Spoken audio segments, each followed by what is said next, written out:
আমি ভক্তিপূর্ণ প্রণাম জানাই আমার শ্রদ্ধেয় গুরুদেব লোককবি অসীম সরকার মহাশয় শ্রীপাদ পণ্ডিত তৎসঙ্গে ভক্তিপূর্ণ প্রণাম জানাই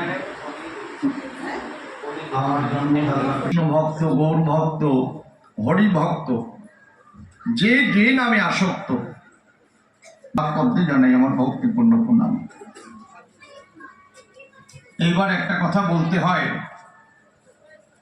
এই রবীন্দ্রনগরের এরিয়াতে আমাদের প্রথমবার আসা নয়।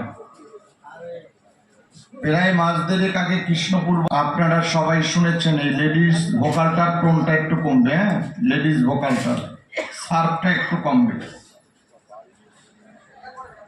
আমি যখন বাংলাদেশে ছিলাম, গোপালগঞ্জে গান ছিল আমার, এইখান থেকে আমাকে ফোন করলেন, আমাকে ফোন করে বললেন গান গাইতে হবে সরকার মশাই।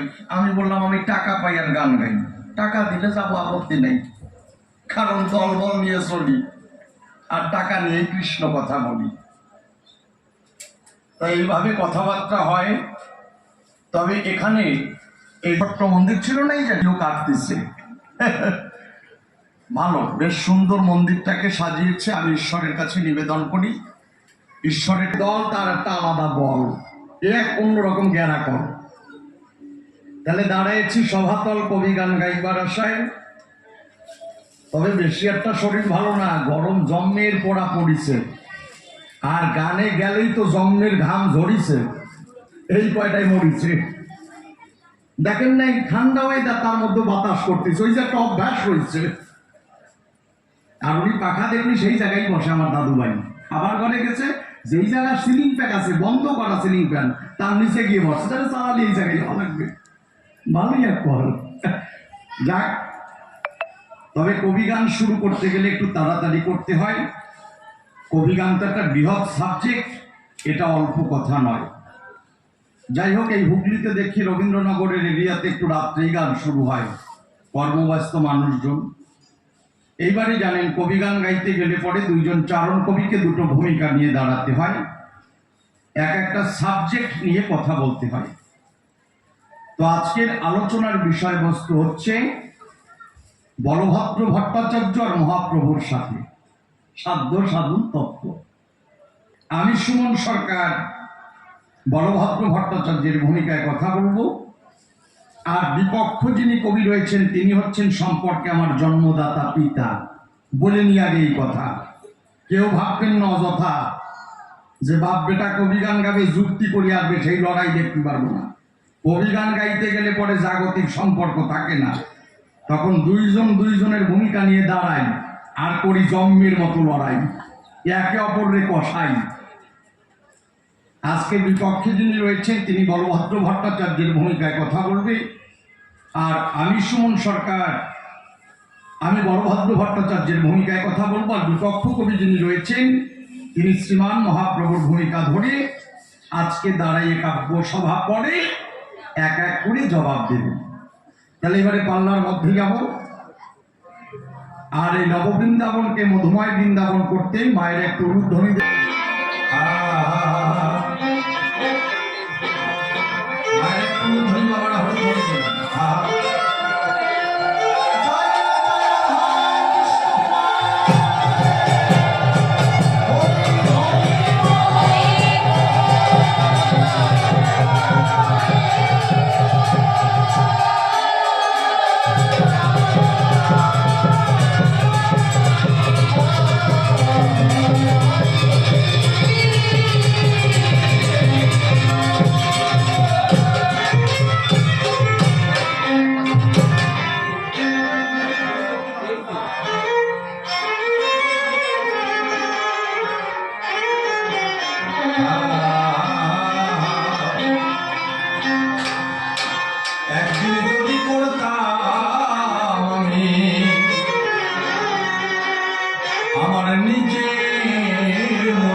বঞ্চিত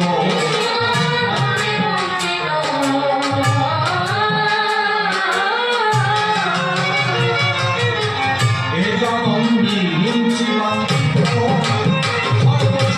যাতে সঞ্চিত আমি ধর্ম সে হই কৃষ্ণ আমি বঞ্চিত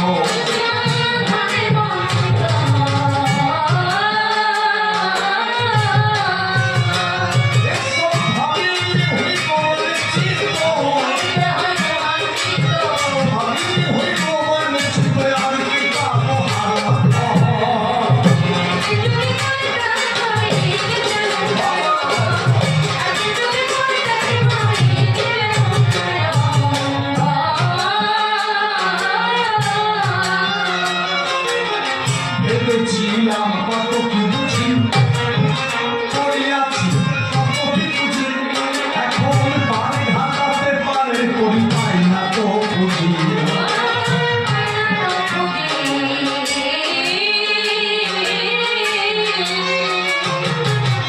ভেবেছিলাম কত কি বুঝি করিয়াছি কত কি বুঝি এখন পারে ঘাটাতে পারে করি পাই না তো বুঝি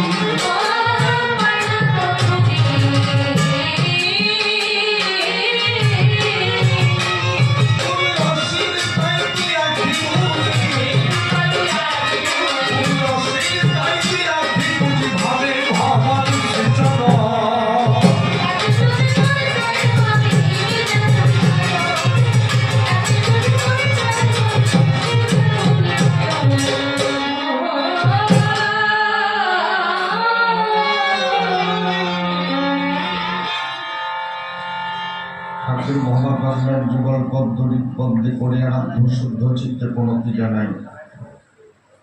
আর যত পুরুষ নারী সাধুগুরু বৈষ্ণবেরই আমি সকলের প্রণাম করি, প্রণাম গ্রহণ করিতে বিষয়। মানুষকে প্রণাম দিলে সে প্রণাম ঈশ্বরে মেলে সর্বশাস্ত্রে তাহার দর্শন।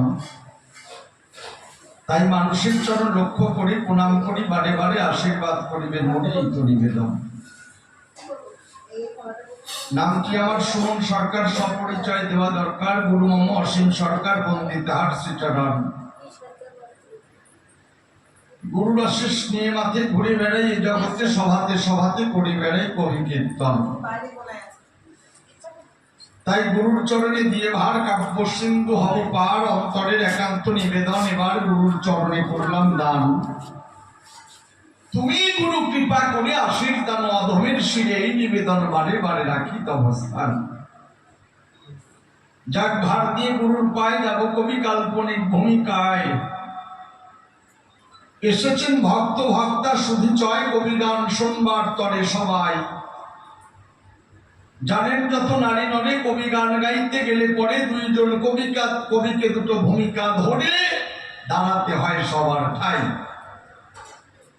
তাই আজকেও কবি গান গাইবার করে দাঁড়াইব সভা পরে। এইবার সুমন নামটি দেব ছেড়ে শোনেন জ্ঞানবান।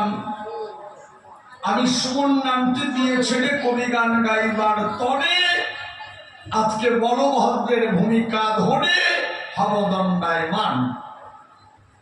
আমি বলভদ্রের নামটি ধরে দাঁড়াইব সভা পরে। আর বিপক্ষ কবিরে দেব শ্রীমান মহাপ্রভুর ভূমিকায়।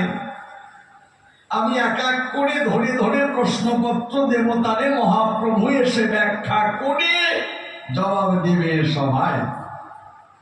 এইবার কোথা থেকে প্রশ্ন ধরে দেব আমি মহাপ্রভুর ধারে, একটু নিতে হবে আলোচনা করে শোনেন জ্ঞানবান। আমি প্রশ্ন দেওয়ার আগে দাঁড়িয়ে সভার পুরোভাগে যোগে জাগে আলোচনা করব সভাস্থান। কি বলবো আপনার দিকের ধারে ভক্তরা একদিন চিন্তা করে মহাপ্রভু যাবে ব্রজপুরে করতে কৃষ্ণ দর্শন, আর মহাপ্রভু যাবে ব্রজপুরে দাঁড়ায় বলি কাব্য সভা পড়ে। ভক্তরা চিন্তা করে মহাপ্রভুকে কে করবে রক্ষণাবেক্ষণ। এখন ভক্তরা তো চিন্তা করে প্রভু যাবে ব্রজপুরে,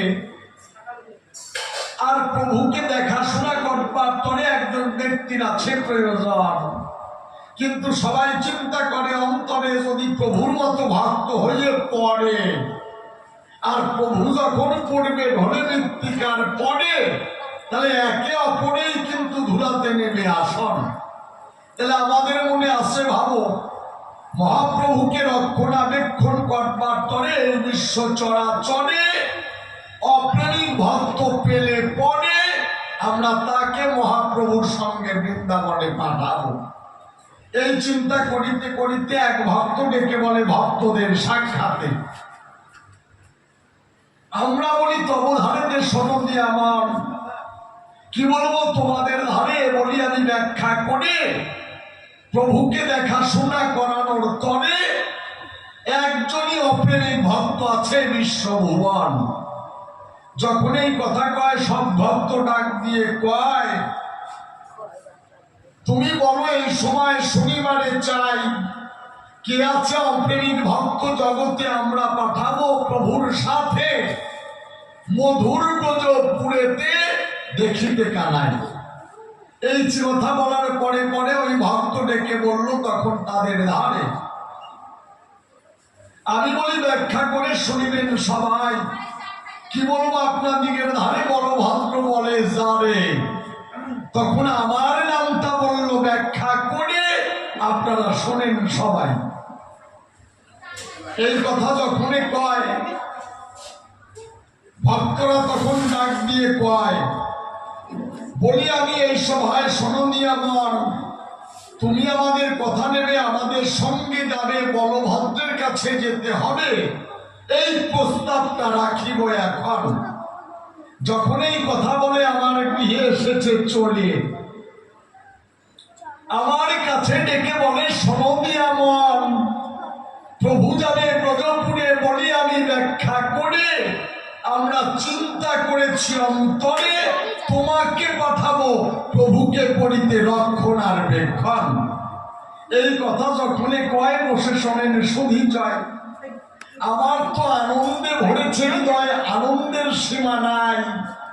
মহাপ্রভু যাবে ব্রজপুরে, তার সঙ্গে পাঠাবে মোড়ে, এমন ভাগ্য কি আর হতে পারে বলেন তো দেখি। তাই এই আনন্দ নিয়ে অন্তরে ডেকে বললাম তাদের গোচরে, ঠিক আছে আপনারা যখন সিদ্ধান্ত করে এসেছেন আমার ঠাই, আমার মনে আছে ভাবো আমি প্রভুর সঙ্গে যাব, প্রভুর সঙ্গে বৃন্দাবনে নেব ঠাই।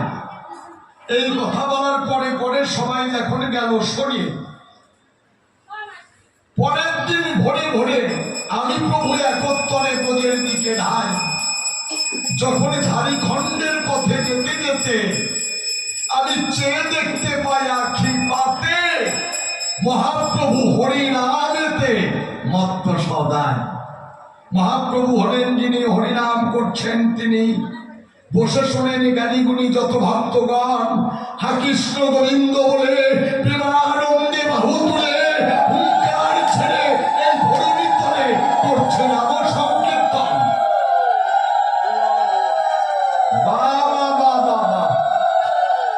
চমৎকার দৃশ্য দর্শন করে আমি চিন্তা করলাম অন্তরে, প্রভু তো হরিনাম করে, আমি দেখিবারে পাই প্রভু যখন হরিনাম করে বাহু ঊর্ধ্বে করে, তার কিন্তু কোনো দিক লক্ষ্য নাই। আমি চেয়ে দেখি নজরে প্রভু যখন হাঁটাহাঁটি করে, তার সম্মুখ করে একটা বাঘ করিয়াছে স্বয়ং। কি বলবো আপনার দিকের ধারে, আমি চেয়ে দেখলাম নজরে বাঘ শুয়ে আছে পথের পরে, প্রভুর কিন্তু সেই দিকে নাই লক্ষণ। আমি চিন্তা করলাম অন্তরে, প্রভু যদি এখন নাম করিতে করিতে অধরে ওই বাঘের পিঠে চড়ে পড়ে, আর বাঘ কিন্তু তারে পেলে পরে ভক্ষণ করবে রে ভাই, এই চিন্তা নিয়ে অন্তরে ডেকে বললাম তার গোচরে, প্রভু বারে বারে বলি তোমারে বাঘ আছে শয়ন করে, আর সামনের দিকে যাওয়ার দরকার নাই। কে কার কথা শোনে, হরিনাম করে বদনে, তার দুই নয়নে ঝরিতেছে জল, চেয়ে দেখতে পারি নজরে মহাপ্রভু নাম করে, আর হাঁটিতে হাঁটিতে ধীরে ধীরে বাঘের সম্মুখে দিল দর্শন। আমি চিন্তা করি অন্তরে, মহাপ্রভু যখন এইবারে গিয়েছে বাঘের ধারে, আর বাঘের পেয়ে পড়ে মহাপ্রভুকে থাবা মেরে মেরে ফেলবে রে ভাই। তাহলে চিন্তা করি অন্তপুরে এই দৃশ্য দর্শন না করে আমি এইবার গাছের ডালের পরে চুপ করে বসে থাকি, এগুলো দেখার দরকার নাই। আমি তাড়াতাড়ি করে একটা গাছের ডালের পরে যখন চুপ করে নিয়েছি আসাম, কিছু সময় যাওয়ার পরে আমি ভাবি অন্তরে কারোর সারা শব্দ আসে না কর্ণকুহরে, তাহলে কি হারালো মহাপ্রভু তার জীবন? আমি মনে মনে ভাবি তাই, আর বুঝি বেঁচে নাই গৌরাঙ্গ গোসাই। কি বলবো আপনার দিকের ঠাই, এই চিন্তা করেছি যখন আমি চিন্তা করে অন্তরে চেয়ে দেখি তার দিকে ফিরে মহাপ্রভু নাম করে, আর যে বাঘ শুয়েছিল পথের পরে সে আর শোয়া নাই। সেই বাঘ চোখের জল ছেড়ে মহাপ্রভুর চরণে পড়ে কৃষ্ণ কৃষ্ণ বলে অধরে ধুলায় গড়াগড়ি যায়।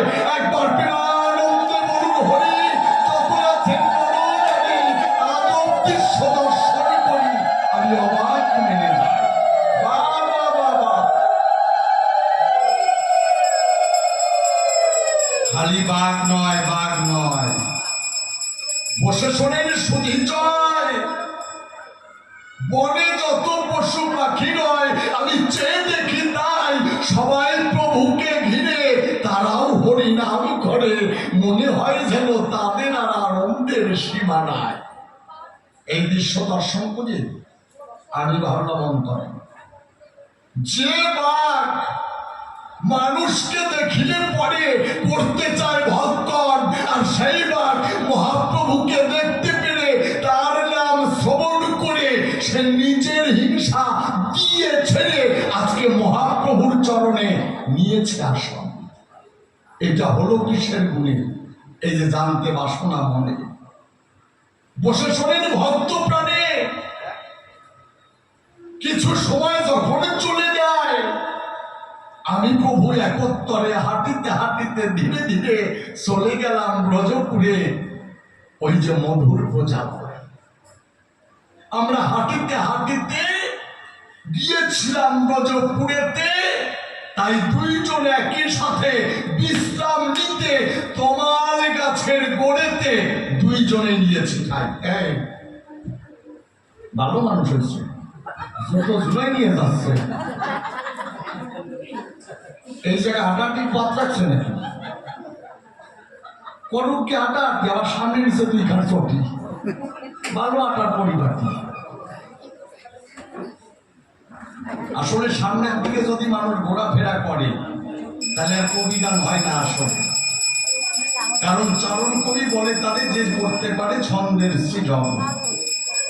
চারণ কবি যারা যারা ছন্দে কথা বলে তারা এগুলো কিন্তু মুখস্থ নয়, জানেন আপনারা, এগুলো বলতে হয় যখন তখন। এই ছন্দগুলো বাতাসে ভাসে, সাধুগুরু বৈষ্ণবের আশীর্বাদে আমাদের ভিতরে আসে, তখন স্বভাব আসে, সেগুলো হয় বলতে যখন তখন। তাই নিবেদন রাখি সবার চরণ পরে কেউ নড়াচড়া করবেন না, আসনে থাকবেন সবাই ধৈর্য ধরে শোনেন ভক্ত প্রাণ। এইবার প্রভু আমি একত্তরে বসেছি তোমার গাছের গোড়ে, বিশ্রাম নেবার তরে দুইজনে নিয়েছি আসন।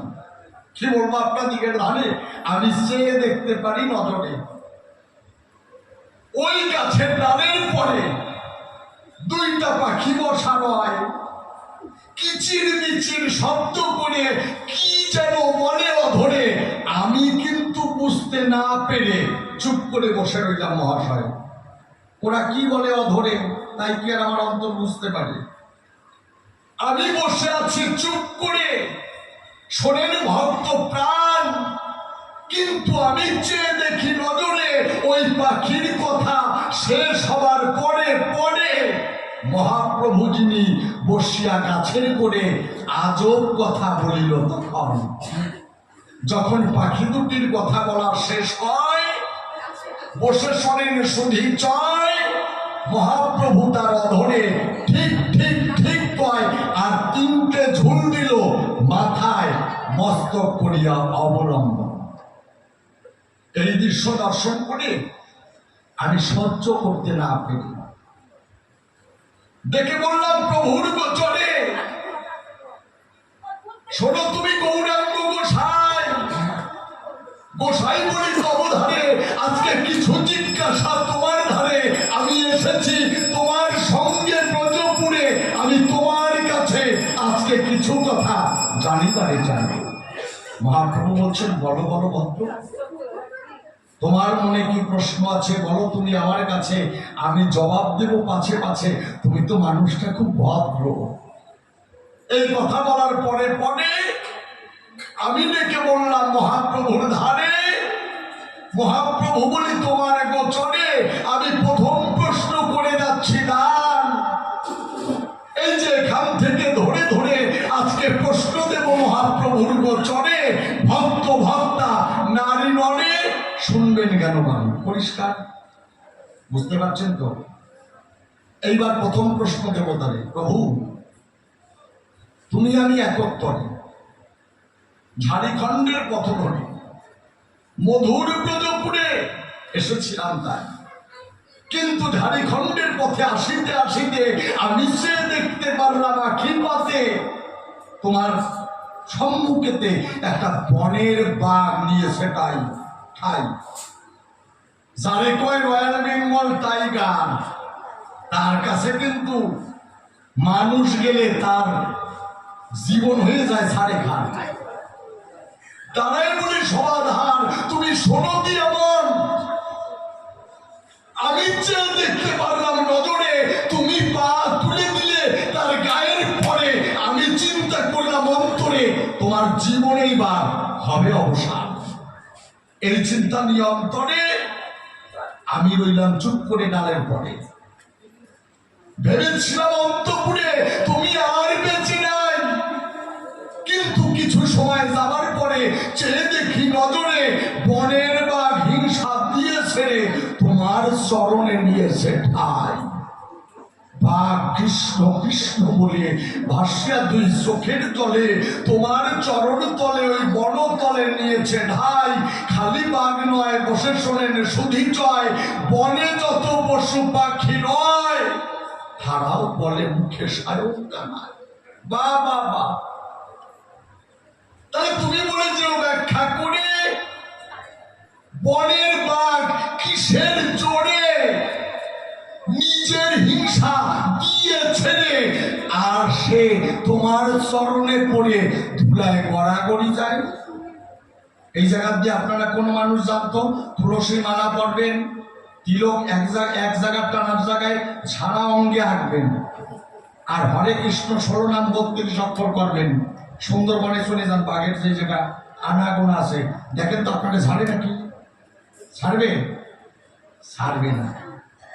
রাষ্ট্রপতিকে পাঠায় যান নাকি এক থাবায় রাষ্ট্রপতির গতি ছাড়িয়ে দেবে।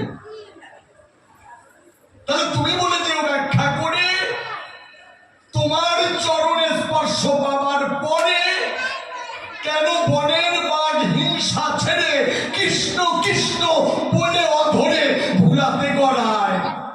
কি আছে তোমার চরণের ধুলিতে? তুমি বলে যেও আমার সাক্ষাতে এমন কি পেয়েছে তোমার কাছেতে যে তোমার চরণ পাওয়ার পরেতে হিংসা ভুলে কৃষ্ণ গুণগান গায় সবাই? জবাব দিও। কি বাবা, এটা একটু বড় বক্সে বাড়ানো, খুব কষ্ট হচ্ছে। তাহলে তুমি বলে দিও ব্যাখ্যা করে, কিসের জোরে ওই বনের ভিতরে বনের বাঘ হরিনামে নাচতে পারে জানতে কিঞ্চন? তুমি বলে দিও ব্যাখ্যা করে, কি আছে হরিনামের ভিতরে যে সেই হরিনাম শ্রবণ করে বনের পশু পাখি করে নর্তনার কীর্তন। যে হরিণ বাঘ দেখলে পরে ঊর্ধ্ব দিকে দেয়, সেই হরিণও বাঘের সঙ্গে প্রেম আলিঙ্গন দেয়।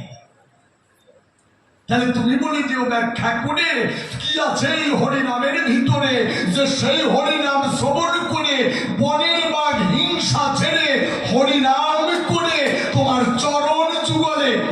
নিয়েছে ঠাই ধরায়। পরিষ্কার? এইবার প্রথম প্রশ্ন দিয়েছেন, দ্বিতীয় প্রশ্ন করব তোমারে। হে গৌর সুন্দরী, তুমি আমি একত্তরে যখন গেলাম ব্রজপুরে বিশ্রাম নেবার তরে তমাল বৃক্ষের করে নিয়েছি ঠাই। আমি বসে রইলাম চুপ করে, দেখতে পারলাম নজরে ওই গাছের ডালের পরে দুইটা পাখি নিচে ঠাই। ঠাই নিচে দুইটা পাখি পরে তারা ডাকা ডাকি। আমি তো চেয়ে দেখি, কিন্তু আমি ওদের ভাষা বুঝি নাই। কিন্তু আমি চেয়ে দেখলাম নজরে ওদের কথা শেষ হওয়ার পরে পরে তুমি ঠিক ঠিক ঠিক বললে অধরে, আর তিনটে ঝুল দিলে তোমার মাথায় গৌরাঙ্গ গোসাই। তাহলে তুমি বলে যে ব্যাখ্যা করে ওই পাখি দুটো গাছের ডালে বসে কি বলেছে তাদের অধরে, আর এমনই কি বুঝতে পেরে তুমি ঠিক ঠিক ঠিক বলে অধরে মাথায় ঝুল দিলে গৌরাঙ্গ গোসাই। তাহলে গাছের ডালে বসে দুইটা পাখি কি বললো রসাভাসে? তুমি বলে যে ও সভাবাসে জানতে কিঞ্চন, যে সেই কথা শ্রবণ করে তুমি গৌরাঙ্গ সুন্দরে মাথা নত করে তিনটি ঝুল দিলে গৌরাঙ্গ রতন। যেই জায়গা সেই জায়গা ঝুল দেবা, আর ভক্তরা সম্মান নেবে না। তাহলে কেন তুমি দিলে ঝুল? ঝুলটা হয় নাই তো ভুল। তাই তো তোমার কাছে জানতে বেকুল হয়েছে আমার মন। তুমি বলেছো ব্যাখ্যা করে, এমন কি তারা বলে অধরে, তুমি বলেছো সংখ্যাকারে ওই পাখি দুটো কি করেছিল মধুর আলাপন। পরিষ্কার? এইবার বসাই একটা কথা তোমার কাছে জানতে চাই। দেখবেন বর্তমান, কেউ রাগ করবেন না কিন্তু এটাতে কিন্তু কবি গান, আমি যেমন খোঁচা দেব সেই রকম ভাবে মৌচাক দিয়ে মধু পাবো। বর্তমান গোসাই তোমার কাছে একটু জানতে চাই, এই যে চৈতন্য চরিতামৃত অধ্যয়ন করিবেন সবাই, চৈতন্য চরিতামৃতে রয়েছে লিখন কি আছে? যখন মহাপ্রভু রায় রামানন্দের ঘরে গিয়েছে সাধ্য সাধন তত্ত্ব শুনিবার কারণ, গেছিল না? তাহলে যখনই গেল রায় রামানন্দের ঘরে, সেখানে গিয়ে বলল রায় রামানন্দের ধারে, রামানন্দ বড় ব্যাখ্যা করে আজকে তোমার ধরে আজকে সাধ্য সাধন তত্ত্ব আমি করিব শ্রবণ। এই যে প্রভু কি বললেন একটু বিস্তারিত করিয়া রাখুন। প্রভু কয় পরশরক সাধ্যের নির্ণয়, রায় কহে সাধর্ম আচরণে বিষ্ণু ভক্তি হয়। প্রভু কয় এহবাজ্য আগু কহার, রায় কহে কৃষ্ণে কর্মার্পণ এই সাধ্য সার। প্রভু কয় এহবাজ্য আগু কহার, রায় কহে স্বধর্ম ত্যাগ ভক্তি সাধ্য সার। প্রভু কয় এহবাজ্য আগু কহবার, রায় কহে জ্ঞান মিশ্র ভক্তি সাধ্য সার। প্রভু কয় এহবাজ্য আগু কহবার, রায় কহে জ্ঞান শূন্য ভক্তির সাধ্য সার। প্রভু কয় এহ হয় আগু কহবার। কথাটি শুনতে চমৎকার। আচ্ছা, যখন রায় রামানন্দ বললেন জ্ঞান মিশ্র ভক্তি সাধ্য সার, তখন মহাপ্রভু বললে এটা হবে না, আরো তো আমি শুনতে চাই। এইটাকে বসে বসাই দেন। যখন রায় রামানন্দ বললেন জ্ঞান শূন্য ভক্তি সাধ্য সার, প্রভু তখন বললেন এহ হয় আগু কহবা। আচ্ছা, জ্ঞান শূন্য হলে পরে কি ভক্তির উদয় হয়? হয়। জ্ঞান শূন্য হলে পরে তার মানুষ কি কয়? কি কয়? বলদ কয়, দেবত কয়, আবার কেউ পাক হলেও কয়। তুই জ্ঞান শূন্যের মতো কাজ করলি কেন? তোর মাথা মাথা খারাপ হয়েছে নাকি? দেবত কোথাকার, বলদ, তোর নাই কোনো বোধ, কয় না? কোন জ্ঞান শূন্য হলে পরে কৃষ্ণ ভক্তি হয়? আমি তো দেখছি জ্ঞান শূন্য হলে পরে গুরুদেব শিষ্যের হাতে কোপ খায়। একটা ঘটনা মনে পড়ছে, এক গুরুদেব রাগ করবে না তো, এটা কিন্তু আজকে আমার ভূমিকা, কেউ রাগ করবেন না। সকালবেলা মানে ধরবেন, আমি উল্টো হয়ে যাবো, পাল্টাই দেবেন। এক গুরুদেব জমির পেটু শিষ্য বাড়ি খাইয়ে খাইয়ে ওনার সুখ, মানে বর্তমান গুরুদেব, সবাই কিন্তু না, এক শ্রেণীর গুরুদেব আছে, খালি পরের বাড়ি খাবে, কাঁধে একটা ভিক্ষার ঝোলা নেবে, সকালবেলায় গিয়ে কবে হরে কৃষ্ণ হরে, আমার ঝোলাটা যেন বাড়ে। হাসেন কেন? এই কই খালি বাজারে ঘরে, আর একটা বিধবা রাখে ধারে, এই করে টেনে এইবারে গুরুদেব শিষ্য বেশ ভালো বানাইছে, বিজনেস ভালো চালাইছে, বিনা ইনভেস্টমেন্টে বিজনেস, জমির মতো শিষ্য বানাইছে, আর শিষ্যদেরও একেবারে জন্মের মতো পটাইছে। শিষ্যর কাছে ডাক দিয়ে বলছে, ওনার আবার নিবারণ নামে একটা শিষ্য আছে, এই নিবারণ, কি গুরুদেব শোন, কি চৈতন্য চরিতামৃতে রয়েছে লিখন, বলে গেছে নদী আর গৌরাঙ্গ রতন, কি বলে গেছে গুরুদেব? জ্ঞান ঠ্যান রাখবি না, জ্ঞান শূন্য ভক্তি সাধ্য সার, জ্ঞান হারাইয়ে ফেলবি, গুরুদেব যা করে তাই করবি, আর জ্ঞানটা কি করে ভক্তি হবে না, কৃষ্ণ প্রাপ্তি হবে না। নিবারণ তো গুরুদেব যা কয় তাই শোনে, ওর জ্ঞান ঠ্যান নাই। ওই শোন, খালি মানলে হবে না, ওই চৈতন্য চরিতামৃতের কোনো জায়গা পড়বি না, ওই লাইনটুকু খালি পড়বি, জ্ঞান শূন্য ভক্তি সাধ্য সার, জ্ঞান শূন্য ভক্তি সাধ্য সার, তাড়াতাড়ি দেখা দেবে কৃষ্ণ সারাত সার। নিবারণ তোর মনে ভাবে নাই যে জ্ঞান শূন্য হলি পরে ওই হবে রে ভাই, নিবারণের জ্ঞান ঠ্যান নাই। এখন গুরুদেবের জ্যৈষ্ঠ মাসে হাঁক দিয়েছে নিবারণ, ও গুরুদেব।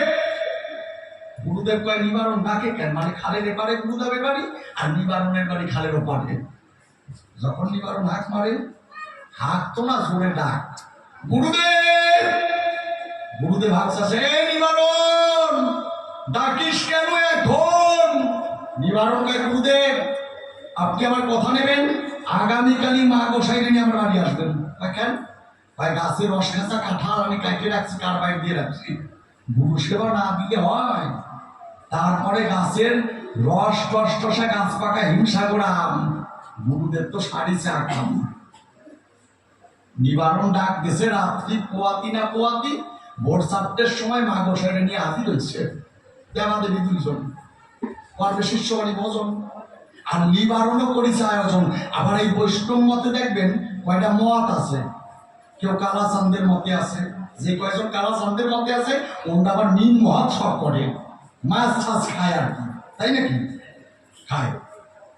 এখন ওই গুরুদেব আবার ভালো খায়, পাট শাকদের পুঁটি মাছ, শোল মাছ দিলাম, শিষ্য বাড়িতে ভাই খাও, জম্মের গেলা গেলে নিবারণ রান্না ঠান্ডা করেছে, করিয়ে গোসাই মা গোসাই সেবা দিচ্ছে, তারপরে রস খাজা কাঁঠাল বানিয়েছে, হিমসাগর আম দিয়েছে, তারপরে রাজভোগ খাতি খাতি গুরুদেবের পূর্ভোগ, জম্মের গেলা গিয়েছে, ঢিলে ঢিলে ক্লান্ত হয়ে গেছে। গরমকালে খাওয়া তো দেখবেন, গরমে একটু বেশি খাওয়া হলে পরে একটা ক্লান্তি বোধ আসে। এখন দেখবেন যে বাড়িতে কাঁঠাল ভাঙে বৈশাখ জ্যৈষ্ঠ মাসে, ওই কাঁঠালের গন্ধে এক ধরনের মাছই দেখবেন দেখা যায়, ওরে আবার ওই সবুজ সবুজ মাছ, ওরে আবার বুঝিয়ে মাছিও কয়, বনবন বনবন বনবন করে বলে। যে কয়েকদিন কাঁঠালের গন্ধ থাকবে সেই কয়েকদিন এই মাছি থাকবে। এখন যে বেশি খায় সেইটারে মাছি বেশি ধরে। এখন গুরুদেব তো জন্মের খাওয়া খাইছে, খাইয়ে দাইয়ে পেট যা বাড়াইছে, পেট তো না খারাপ টার্গেট, একেবারে চরমতো করেছে। এখন ওই বুয়ে মাছি ধরবি তো ধর, গুরুদেব রে ধরিছে, আর গুরুদেব তো মরিছে। গুরুদেব মল ত্যাগ করতে যায়, মাছি সেই জায়গায়। গুরুদেব বিছানায় শয়ন করতে যায়, মাছি সেই জায়গায়। এখন গুরুদেব তো খাওয়া দিচ্ছে, ওনার আবার থাইরয়েড আছে আস্তে। এখন গুরুদেব নিবারণকে বলছে, বাবা কি এই কি তুই আমার কথা নিবি? তোর ঘরে শিকল মাদুর আছে? কয় হ্যাঁ বাবা আছে। কয় নিয়ে আমার কাছে, ওই যে বাদাম গাছ দেখা যাচ্ছে তোর বাড়ির উঠোনে, ওই জায়গায় তুই পাকিয়ে দিবি। কেন গুরুদেব? কয় কেন মোটে কবি না, আমরা কইছি না জ্ঞান ভিতরে রাখবি না, জ্ঞান শূন্য ভক্তি শব্দ জ্ঞান হয়ে গেছে বহু সারাত সার, জ্ঞান ঠ্যান মুখে রাখবি না। আমি যা গবতি তাই পালন করবি। ও তাই করেছে, শীতল মাধব বিষয় দিছে, 2 খাট কোলবালি দিচ্ছে গুরুদেবের, যেই রকম খাওয়া সেই রকম নাক ডাকা, হাইমেট গুরুদেব এইভাবে নাক ডাকতেছে। আর মাসির কাজ তো মাসি করতেছে, গুরুদেবের গায়ে কাঁঠালের গন্ধ বেশি জড়ানো আছে, আর মাসি জম্মের ধরা ধরিছে। যখন নাক ডাকে মুখ ফাঁক হয়, মাসি মুখের মধ্যে ঢুকিয়ে যায়। আমার কানের মধ্যে সুসুবিধা, গুরুদেবের ঘুমের বিরক্তি হয়। গুরুদেব ডাকতে গায়নি বারণে, এই গুরুদেব বেয়াদব, তোর বাড়িতে কয়টা মাসি আছে, মূর্খ মাসি, অশিক্ষিত। তাই গুরুদেব কয় কি, মাসি আবার অশিক্ষিত হয় নাকি? তাহলে গুরুদেব কি করতে হবে? বাবা তুমি আমার কথা নেবে কি? তোমার বাড়িতে তাল পাখার হাত পাখা, তাল পাখা আছে, তাল পাতার হাত পাখা কয় হ্যাঁ আছে, কয় নিয়ে আসো আমার কাছে। খালি তুমি আসলে হবে না, বৌমা তোমার 2 জনের আসতে হবে, 2 জন 2 ধারে দাঁড়াবা, 2 ধার দিয়ে বাতাস দেবা, তলার ধারে একজন দেবা, ওপরের ধারে আর একজন দেবা। এইবারে 2 ধারে সেট করেছে। আচ্ছা ওই তাল পাতার হাওয়ায় কি মাসিস যায়? এই ধারে হাওয়া করে, ওই ধারে পড়ে, ওই ধারে হাওয়া করে, এই ধারে পড়ে, মাসির কর্ম মাসি করে। এখন গুরুদেব বারবার বিরক্তি হয়ে পড়ে। গুরুদেব ডাক দিয়ে বলছে নিবারণে ধারে, এ বাবা কি শোনো শোনো, কি তোমার বাড়ি রামদাও আছে? নিবারণের কিন্তু জ্ঞান ধ্যান নাই। গুরুদেব বলেছে জ্ঞান শূন্য ভক্তি শব্দটা, চৈতন্য চরিতামৃত পড়েছে মারে মারে। কয় তোর ঘরে রান্নাও আছে? কয় হ্যাঁ বাবা আছে, 3.5 হাত বানায় রাখছি। কয় নিয়ে আয় আমার কাছে। নিবারণ মনে মনে ভাবছে একবার জিজ্ঞেস করবো নাকি, কি করবো? কয় না না না না, গুরুদেব তো বলেছে জ্ঞান থাকতেই হবে না, জিজ্ঞেস করলেই তো এটা জ্ঞান। নিবারণ কিছু আর জিজ্ঞেস করে না, রামদাও নিয়ে আমার ধারে। তারপরে নিবারণ চলে গেছে ঘরে। 3.5 হাতের রামদাও, ওর সাইডে বড়, ওই জায়গায় আনছে। এখন গুরুদেবের কাছে এসে দাঁড়াইছে, এই যে গুরুদেব রামদাও। কয় তুই আমার কথা নিবি? হ্যাঁ বাবা বলেন, কি আপনার দাবি? ওই রামদা ধরে আমার গায়ের দিকে তাকায় থাকবি, তারপরে তুই দেখবি নজরে কোন সময় অশিক্ষিত মাসি আমার গায়ে পড়ে।